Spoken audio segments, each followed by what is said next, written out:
तिथं 33 कोटी देव सारे ऐकाया बसतील. तिथं 33 कोटी देव सारे ऐकाया बसतील.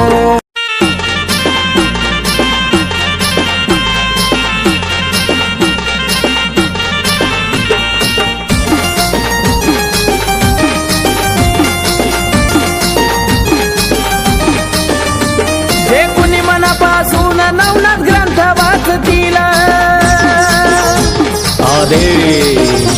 जे कुणी मनापासून नवनाथ ग्रंथ वाचतील.